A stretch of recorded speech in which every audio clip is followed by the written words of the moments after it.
Hi, in front of me is Infinix Note 30 Pro, and today I would like to show you how you can delete Google search bar from home screen. All you need to do is hold your search bar and wait for the pop-up to show. When it does, click on Remove on the right. As you can see, after that my search bar was successfully deleted.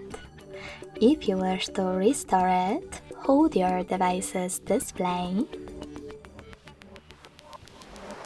Tap on Widgets at the bottom.